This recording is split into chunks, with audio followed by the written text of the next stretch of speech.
Rebonjour tout le monde, nous sommes toujours à la BnF de Paris pour l'IndieCade Europe 2019. On continue toujours la série d'interviews, cette fois-ci avec Pietro Polsinelli qui travaille donc dans le studio italien Open Lab Games et qui a sorti tout récemment Football Drama, qui est un mélange assez intéressant de management, de narration et de jeux de cartes autour du football. Donc on va essayer de lui parler un petit peu de ça et des idées de design derrière le jeu.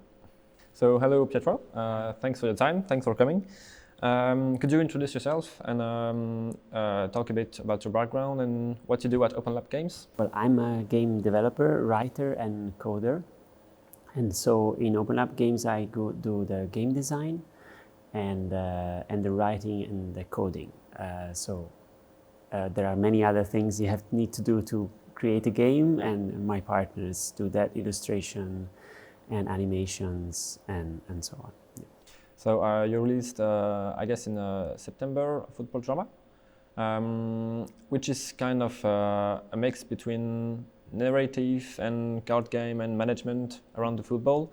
What was the idea behind it? What was the idea behind making a football game without having the player ever touch the ball? Yeah, well, first of all, I like evocative games, so games that leave a lot of space of imagination to the player, which also makes them more compatible for microscopic indie games. So there's also a production limit there, but actually the idea of the game came from studying other media like literature and movies, and where the theme of football storytelling has there's a lot of examples, a lot of work done there, and less in video games, where mostly we have emulation or managerial approach, but the story, the environment of football, and somehow why football is so interesting for so many is not really a theme. Mm-hmm. There are some exceptions, of course, like FIFA did an effort for storytelling. But you see there, if you're a really big studio, you have lots of constraints, so you get stuff which is really well written, but maybe not so interesting for the plot and the themes that you can deal with. We can touch more dangerous, so to say, topics also. Yeah, and especially in the football scene, because there's a lot of like behind the scenes stuff with the mercato, the politic aspect of it. What was the process behind like the references and the research when you developed the game? Did you have any like literature or movies reference? Yes, I studied a lot of literature. First of all, the novels and the stories behind football, mostly from Southern American authors like Galeano and Soriano, which are known authors for other fields, but they actually wrote a lot about football. Mm-hmm. And then the English, of course, Hornby, and there's a whole set of English writers about football, write very interesting, peculiar stories. And then there is also the studies of society and economics, and I studied that too. But overall, the reference author of the game, like the kind of look that we try to take, the outlook, it's Roland Barthes. And because he was one of the few. And this is old stuff from the 50s. He's one of the few anthropologists who looked at contemporary society from an anthropological point of view. So and that's why that touches football, and he wrote about football and sports, les sports et les hommes, he tried to look at football as a sort of tribal thing, so a sort of metaphorical war with lots of meanings and levels, and that's a bit what inspired us in doing this game. So it's not just the dark side of football, but it's more the theme of the game is the relationship between the coach and the world of football, the coach and the team. This is and like life choices, how connect to that. And of course, this is very hard to bring about if you get too much into detail. So we try to create more an atmosphere. Okay, and actually the reference character, it's Georges Simenon. Mm-hmm. If you may have recognized him, the shape, and also Maigret a bit, the kind of character, the manager or as Americans say, the coach is. That's kind of reference. And they told me that there's something like the French comic style. You can see it. You took inspirations from, I think, the comic scenes and maybe games like Night in the Woods and the Banner Saga with the visual emphasis. How did these games inspire you when designing the visual aspect of football drama? Well, yes, they inspired us in the freedom of research that they had. So in breaking the canons of the games, also the amount of detailed research. But one thing Night in the Woods inspired us was also in, and also it's the comic scene, the French-like comic scene. They inspired us in how to represent dialogue, because often dialogue in games is really standard, like writing in the bottom with and that's it. Okay, but instead in football drama, one of the things that you can find is particular of the game is how we represented the way the characters talk. So not just the balloons and the styles and the fonts, we did a lot of research there, but also like in comics is normal when there's dialogue. To use the camera, like in graphic novels, and there's a lot of awareness there, it's normal. To use the fonts and the cameras in such a way to give dynamics and mix it. And we try to do some of it into football drama. So it's heavily inspired by the contemporary comics scene also. It's also a game where very quickly you have to make decisions. And you have to treat your team as you want, and you have to talk with people. There's talking, there's even romance and stuff. How do you manage to make the player feel that every decision he makes is important in the game? The problem there is the fact that life choices have this branching structure, and instead the championship has this. I mean, a championship every week you have the match, and it's a really fixed rhythm. So if we really mix the life and the championship too much, it would quickly there'd be a combinatorial explosion and would be very hard.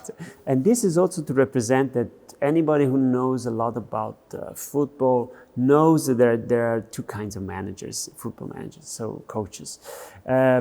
The one that like to push the aggressiveness and somehow create this tension in the team, and this somehow works with some other teams managers like they try to create a harmony between them and the team and understanding, and both can work. And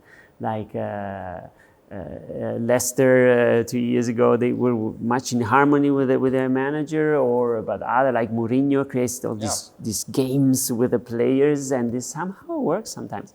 So, and you can do that in the game. At least you can do that. You can pick whether to be a charismatic or chaotic. And a hint for the players is that if you try to do both at the same time, it's not random why the cards fail during the match.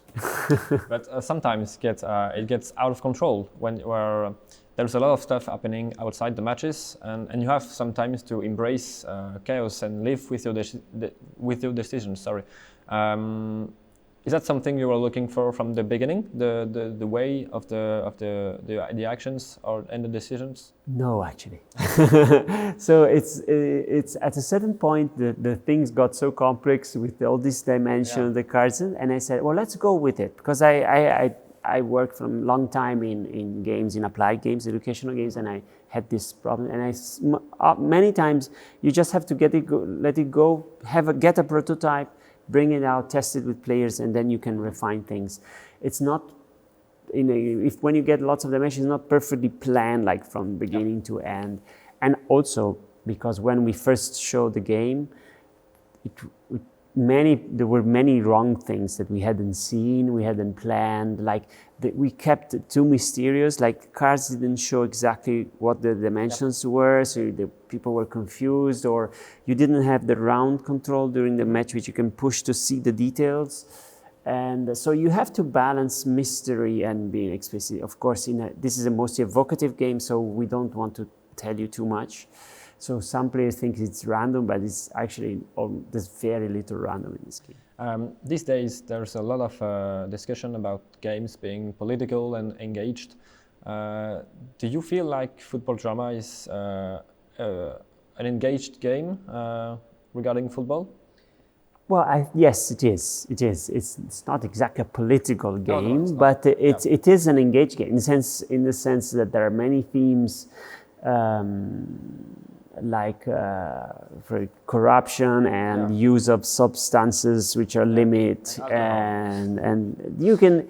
So one actually, this is I want to tell you about one limit of the game. Yeah. So if the player, and this has come out in some reviews, if the player actually chooses never to mingle with the shady characters, and so because you actually need to mingle to bring some characters down and so on, the game can become quite boring. In the sense because this is a very limited production.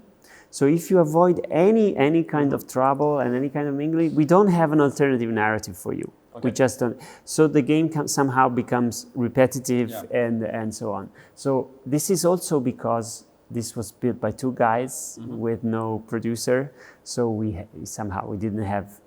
I had written it, but we didn't. But when you produce, if you want to cover all the possible branching, every branching needs more characters, more audio, has to be translated in 8 languages. So it requires means that we're really beyond our. I heard before working on football drama, you used to design board games. Yeah. You did actually Coops and Dragons. Yes, yes. Can you tell us a bit more about the differences and the similarities between designing a board game and designing a video game like football drama? First of all, I want to tell you that the mechanics of the field in football drama, which is this may have reminded you a bit of a board game, and it came from a board game because I was trying to do a full emulator of football. I was going crazy. And then one day, my kid, he was 8, he saw me playing with this idea of the cards, and so he wanted to play with me. So we did a little board game together with paper, and we said, no, this is just too simple. And we just had these faces in the field, and we started playing. This was really cool. So so I said, okay, this is much better than what I'm actually doing. And so it came from that. But still, if you have experience in game design, you know that designing board games and designing video games is a different kind of job. Because in board games are harder from the design point of view because you cannot rely on algorithm computing the phases between one and the other. But still, when the Mozilla Foundation helped me to actually try to design a board game, because that's not my field, I found out that many things actually do. So like, at least for what is important for me, so very simple user interface, simple rules. And in a way, so I'm at home with that. And the game, some say it's too simple, but for me, the fact that it can be like play with one hand and just have 2 choices, this was intentional. Many ideas of board game design and card game design to implement them into football drama, like the use of cards and like even the presentation of the game feels like a card game. Okay. Yeah. So do you feel like football drama could have been or could be one day a card game? This is actually, I have notes on this. I have secret notes on doing the card game about football drama. Yeah. I don't know. I'm not sure. Now we have to do the Switch version, and so it's not easy. And we want to improve the desktop version because it doesn't use the full HD. So with the Switch porting, we'll do both. We'll do a special HD version that will improve it. So that's already a big effort for us. We're also doing some game design on the next, which will still be on sports storytelling and on roller derby. It will be called roller drama. So we're already working on that. It's because football drama is very much oriented. It's football of the past, and it's all a male. And it's not. I didn't want to make it artificial. Just put a woman in there, a girl in there, because that was not how that word worked. And so, and in fact, there's some parts where Rocco is a bit. He's a bit of a macho, and so I wanted to really portray as it was. But now I want to have something that looks more in the future and present. So roller derby is very interesting. Female is playing. I'm going to do about these 5 girls playing this game. It's a full contact game, so it's really peculiar. And in France it's very popular actually. Well, I think I'm done. Thanks for your time. Thanks to you. It's been a pleasure. Thank you.